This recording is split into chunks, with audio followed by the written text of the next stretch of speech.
Yeah, we are on some ignorant ish today. Yeah, that's how I'm starting the video.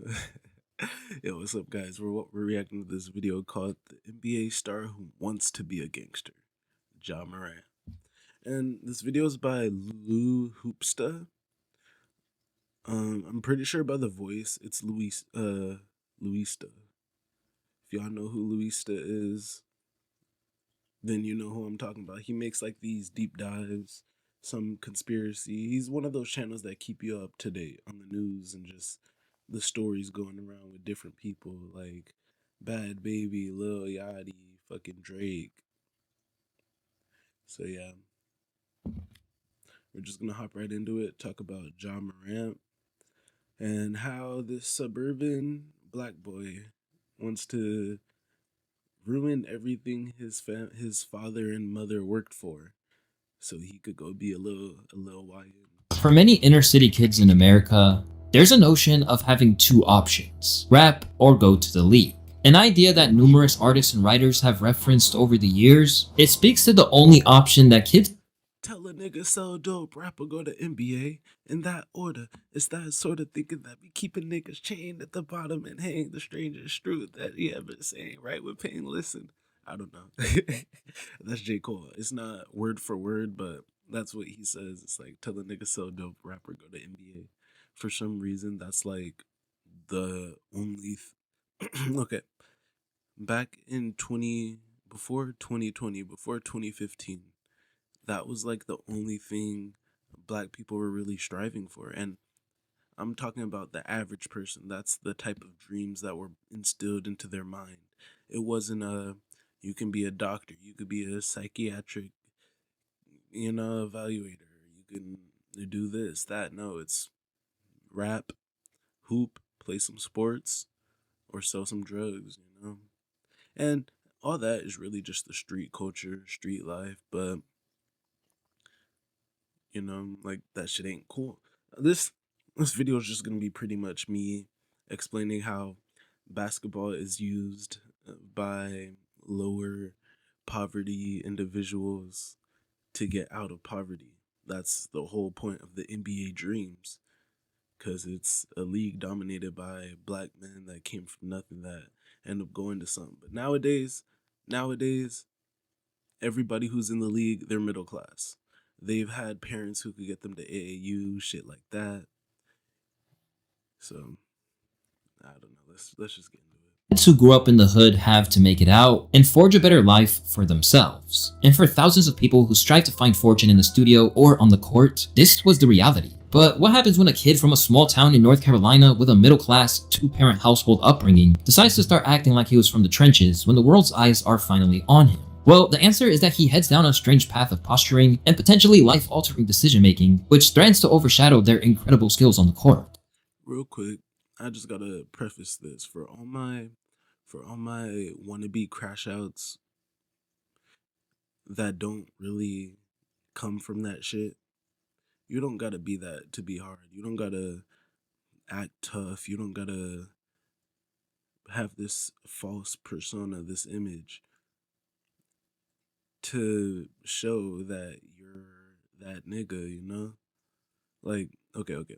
This this has a lot of implications from a lot of different things because we could talk about race here. Like, as black people, we have this idea of masculinity, which is like, I need to be a thug. Like, the thug is pretty much our version of masculinity.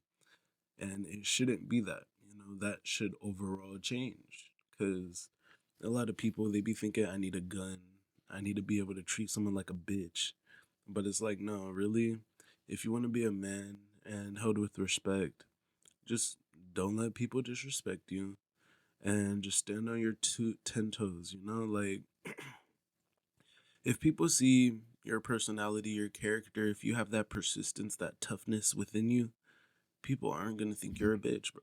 But if you are a bitch and you don't have that persistence, you don't have that toughness, you don't have that grit, you can't fucking grind, then you're gonna need a strap. You're gonna need to have your squad of 10 so you could feel like you're something with yourself. You know, you're doing something with your life. It's one thing for you to do stupid, idiotic, irresponsible things. It's another thing for you to catch yourself. And only now, after being taught some harsh lessons, is he starting to see the light. It's your boy Luesta, and this is how Ja Morant's wannabe gangster phase almost ruined his career. If you ask Memphis Grizzlies' Ja Morant what it's like to be him, he'll inform you that he's always carrying the weight of the world on his shoulders. How stressful can it be being Ja Morant? Very. And I felt like, I didn't pay enough attention to that, when it got rough, and, I pretty much just let it all build up. And that's why I felt like, I needed, my time away to, better myself and, become a more healthy job. But Well, I can understand you're the star player for a whole fucking city. You're the star player for a franchise. And, we just got to remember these people, they aren't grown ass men. They're young men that get influenced. And, like, think about it. LeBron, he's been in the league. In LeBron's whole life, he's been in the NBA longer than he hasn't. So that shit becomes a part of you. That shit becomes a part of your personality. Let's say you work at Walmart for 20 fucking years. That shit is going to be a part of you. It's going to become your personality. You're going to grow something from that 20 years. Ja Morant, being young-minded, being easily influenced in the NBA, it just went out of hand. truth is that things haven't had to be quite as difficult as. Then again, it's the type of niggas that will hang out around the NBA person, or even someone who wants to be a hood. Like if you, and this is my thing about weed, if you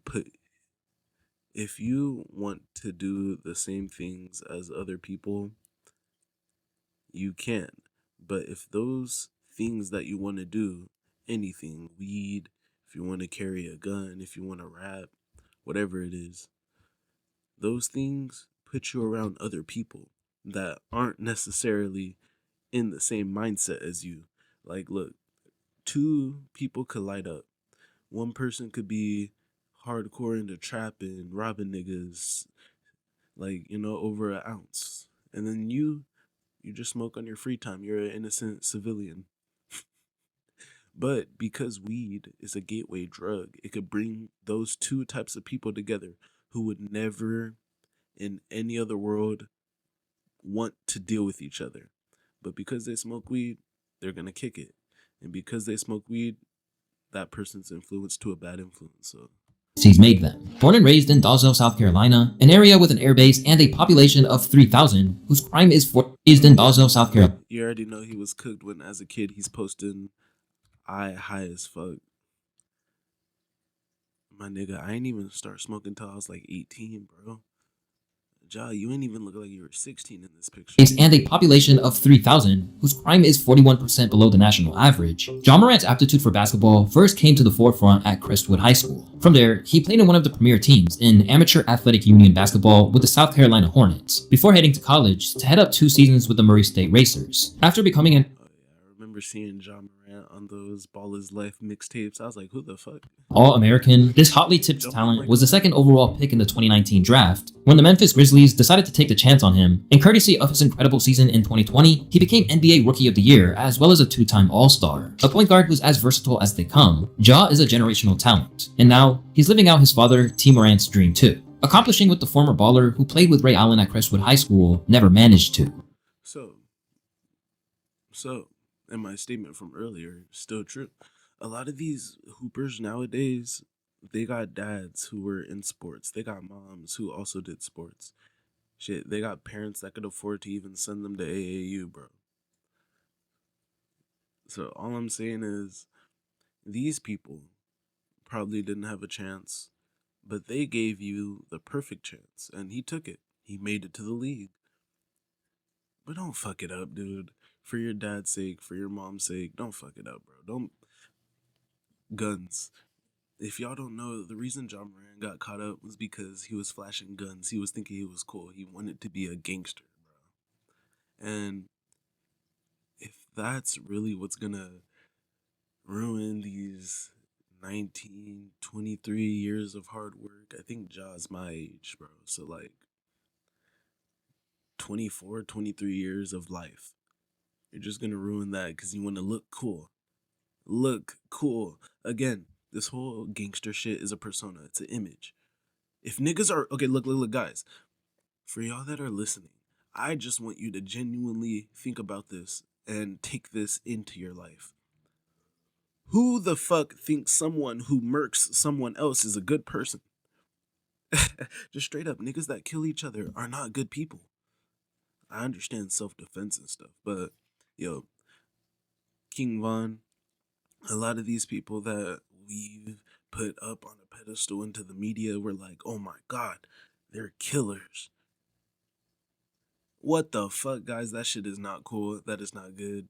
Like, I understand the whole wanting the aggression and tapping into that side of us, but talking about how you took someone's father away, even though that nigga probably wasn't shit, you took someone's father away. Like, that is not it. You took someone's son, someone's brother away. Like, fuck no.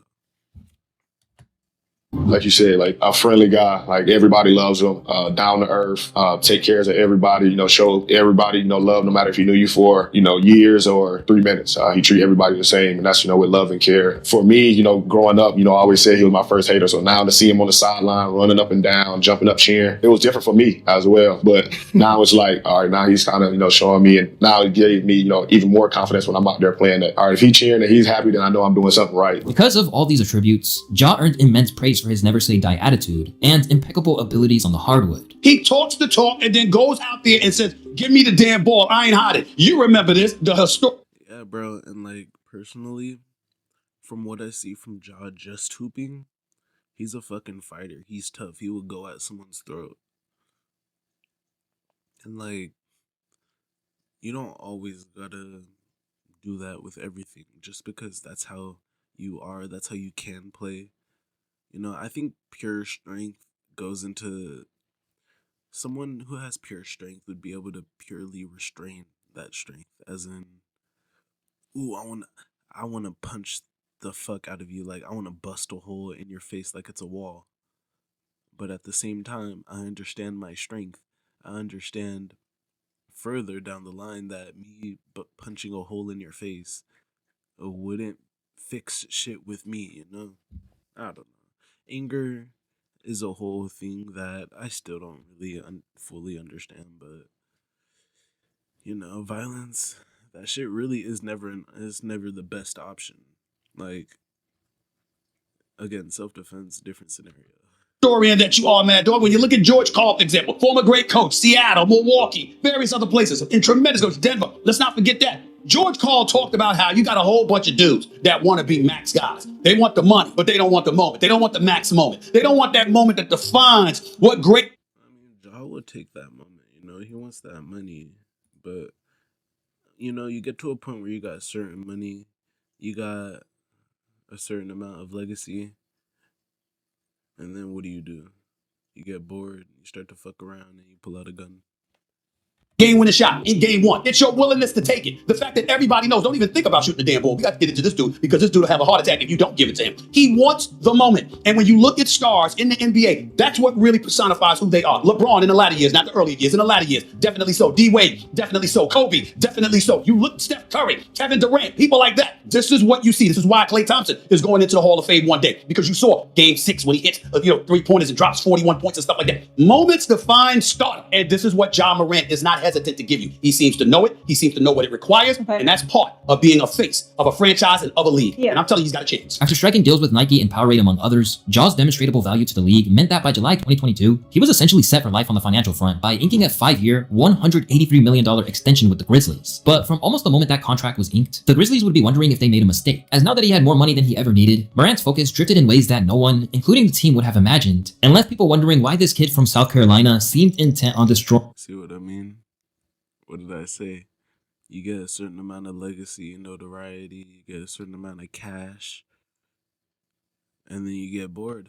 Everything he had built. Among all the accolades Ja received, the one he likely valued the most was being name-dropped in hip-hop tracks, joining the ranks of basketball stars immortalized in rap. Artists would always reference him in their lyrics, solidifying his presence in the culture. A devoted hip-hop fan himself, Ja has even admitted that he listens almost exclusively to trap music before stepping on the court. Let That's nothing like Westbrook. I know I just dropped a video on Westbrook, but Westbrook, he's one of my goats. Not the best player, but in my heart, he's my goat. Now Curry's really my goat, but Westbrook would listen to classical music. He would listen to calm things. I think MJ would too, but Ja Morant's listening to some trap. I mean, it shows in his gameplay. Like everybody got their pregame rituals, their routines that they do to get them prepared mentally. If trap music is the mindset he gets into, that's a little interesting because trap music almost only operates on a low vibration. Like you don't hear any trap music. You don't hear any uplifting trap music. That's all I'm saying. Young boy, baby, money back. Whole time, yep. Whole time he's on the court thinking I'm gonna murder these niggas, bro. And look, when you listen, I'm gonna say the rap is what influenced him the most. Cause if you listen to shit like that every single day, if it's in your head, those words, they're gonna start to be something that you're like, yeah, I probably would. Maybe I should tote. When it's like, no, you could afford security. You don't got to do that dirty work. A little bit of that shots. And while it's not exactly unusual for NBA stars to love hip hop, Ja started taking it one step further. Suddenly, he was talking like he was a boastful rapper on a track about their opponents before achieving anything. Who do you look at around the league as you're studying and say, we're going to have to run through them? Celtics. No one in the West. Nah, I'm fine in the West. And with that, Ja got roasted for his overconfidence. Or as Klay Thompson put it, And then what happened? They lost first round, or they didn't even make it to the playoffs after you said that. You can't talk dynasty and you haven't won before. I don't think people realize how hard that is, the commitment and sacrifice it takes. Ooh, that was back when Dylan Brooks was on the Grizzlies. That was the I poke bears, Dylan Brooks. I mean, you got to Dylan Brooks now, because he's kind of redeeming himself, even though everybody still doesn't like him. sacrifice your body. And I thought that was premature to talk, to talk. off the court, Ja began to adopt a brand new image too. Suddenly decked out in jewelry from rappers' his favorites like Johnny Dang, he began flashing diamond grills at press conferences. How much money? Like 30K. If you do the diamonds, you gotta go big. You feel me? There you go. Now, this didn't immediately ring alarm bells. After all, vaguely cosplaying as your favorite MCs is one thing. But the problem comes when you try to inhibit the lifestyles of those gangster rappers whose experiences you're only familiar with through your car stereo speakers. And lifestyles of those gangster rappers whose experiences you're only familiar with through your car stereo speakers. I had to replay it because that part, bro. You're trying to emulate the life of these rappers because you think their music is banging. You think, oh, this shit is lit. Oh, this person makes dope music. I want to be like them. But when you listen to the music, I'm killing niggas, I'm selling drugs, other than all the positive, quote unquote, positive material, I got this money, I got these bitches, I'm doing great. You got to think about morals, mentality, and then shit. Nigga, if you spend that much on a diamond chain or a grill, that's how much less you got. You're down one diamond chain, whether it's 30K or it's 300K. So that's 300K less rich you are. Now I'm just going towards the regular nigga. This is Ja Morant. He's making a couple million each season. Dude probably makes like 50K per game if he plays. And sure enough, this is what Ja Morant was about to do, complete with guns, gang signs, and getting himself suspended from the sport he loves. Cause what the fuck is that, bro? If you're not from that life, don't try to push yourself into that life. I've said this before. If you're over at 19, 20, and you didn't grow up in that gangster lifestyle, and that's the shit you try to push, you're just being fake. Like, if you really grew up with mommy and daddy telling you to take a nap, get good grades, supporting you in after school programs and stuff, the streets is the last place you need to be. Nigga, you need to be at a Barnes & Noble at a fucking library before the streets, because while you were getting good grades, those same niggas in middle school were smoking, trying to fuck on these bitches, and just not focused on their life, not focused on a future. That's the whole thing. these people that they get into this rap hood persona, for some reason that shit is just set up for you not to have a future. And if the CIA was pushing rap on black people, I could definitely understand it. Cause imagine if country, okay, blanket statement. If country is white people's music and rap is black people's music, what if we make rap to where it will literally eat the race from the inside out by making people like Ja Morant who make millions and are good. Let's give them that type of influence that they should be killing other black people. They should be dodging the cops. They should be ruining their future, ruining their lives. I mean, white people don't got shit like that. The Latinos do. Asians, I don't know about y'all, but I don't know. I'm just like, we're in America, dude. That's the last thing you should be doing. Over stupid decisions. It was around September 2022 when things really started to go off the rails. At a time where he had a new signature Nike shoe, a top-selling jersey, and playing an instrumental role in providing the Grizzlies with the second best record in the Western Conference, stories of Ja embracing his inner Ja's hops are ridiculous. This man got bunnies. I mean, he jumps like there's a trampoline on the fucking floor. Like that shit is ridiculous. Whatever fast twitch muscle fibers he got, whatever tendon stretching he does, I need to get on that shit. thug started coming to light. For starters, security at a Memphis mall told police that Morant threatened him during an altercation in the parking lot. This came about after his mom had an issue with a fellow Finish Line employee, prompting Morant to arrive with a massive entourage. As the group was leaving the premises, Ja Morant reportedly said, "Let me find out what time he gets off." While the guard said that Lame as hell, bro.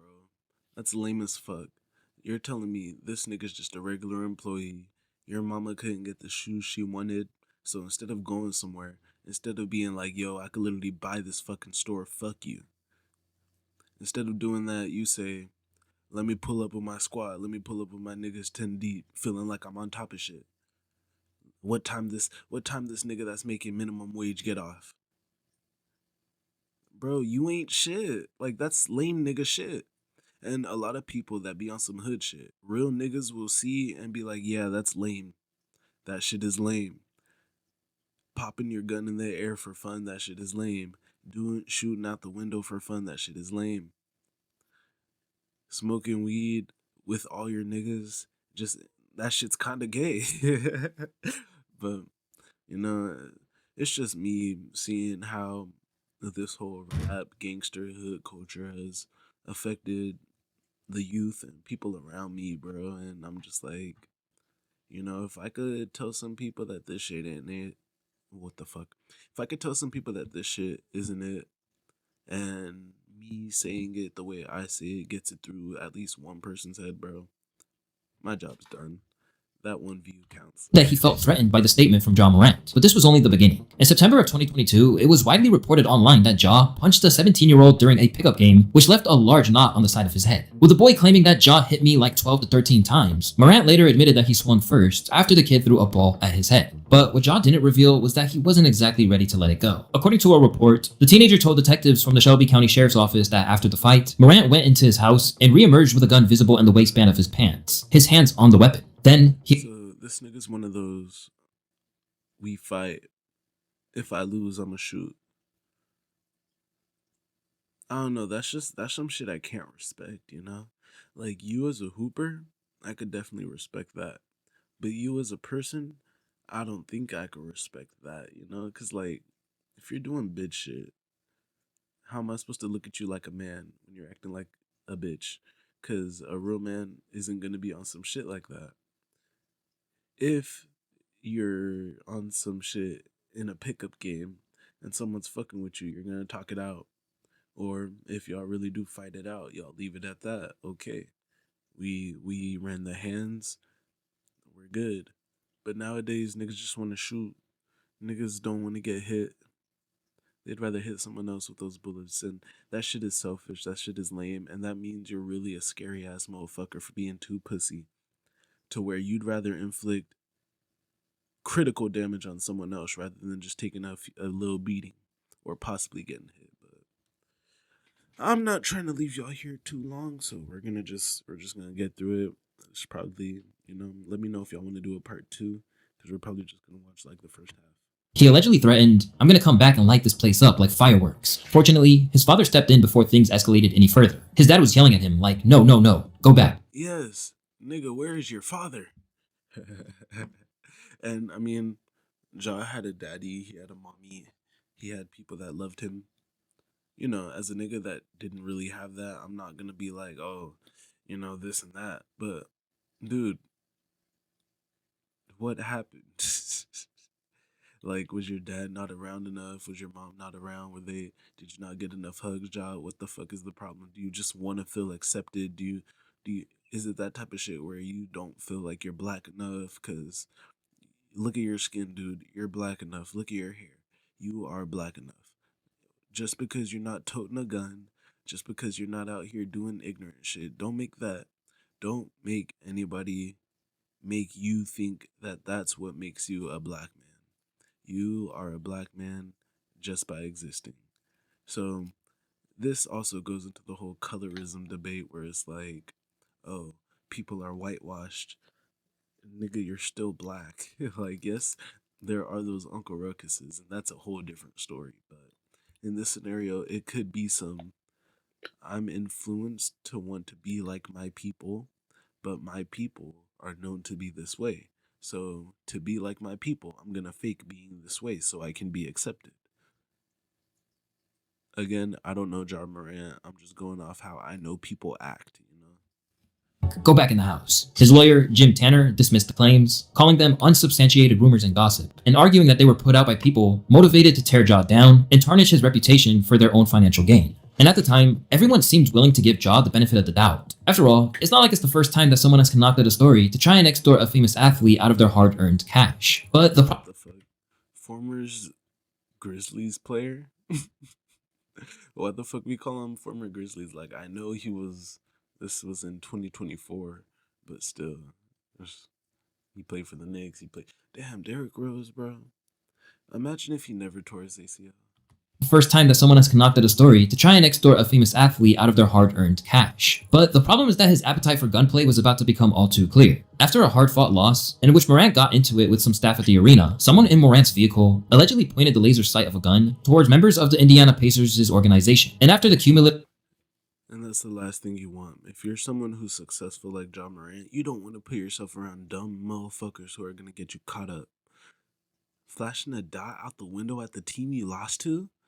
What the fuck? First of all, there's never really a situation where guns need to be brought up. There might be like 2 instances where it needs to escalate to that point, but dude, life ain't that serious, motherfucker. Now, you taking a life, yes, that is serious, but anything that happens in life, I'm gonna end it here, bro. I'm gonna end it here. We might catch a part 1, but I'm gonna just end it at 10 minutes because this shit's kind of pissed me off. weight of all these stories came down, people began to look at Ja a little sideways. And almost straight away, some people were ready to write him off once and for all. This clown is a thug, a highly paid thug. Others showed little sympathy and believed that he was simply trying to do something he wasn't. Ja Morant is a prime example of a man that's living his teenage identity as a grown man. You know, when he's struggling with a Facts. That is facts. It sounds like something happened as a teen. He didn't get any acceptance, and he's kind of been stunted there, and he's just been using that.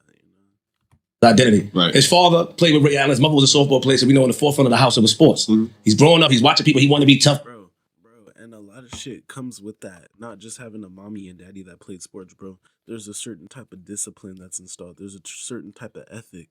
There's this mindset that got him to where he was at. And then he said, fuck all my home training. I'm finna be a thug. And now he's messing up the bag. He's a bad example, and he on his ass. He fucked up. He's fucking up the bag. He's actively fucking So they said trying to fuck up the bag. Suddenly, the kid Fuck fucking up the bag, my nigga. Secure your future. Dude, don't ruin your life. Last thing I would want to hear is, oh, Ja Morant was out with some thugs, and then some shit went left, and he ended up getting shot, you know? who was so humble when he was given his opportunity at the NBA draft and spent years training in the backyard with his father to get there, was embodying a life far removed from his. And this extended to his fondness on social media too. Prone to sharing stories of him and his friends wilding out, Ja initially didn't see a problem with what he was doing. And you were certainly the topic of a bunch of things on social media because you were going on IG Live and showing everyone the fun you were having. What did you think about the reaction that people had to you being on IG Live? Well, that's a good question. He likes the attention, bro. He likes to have people think of him a certain way. You could tell by his face. He doesn't feel ashamed or anything.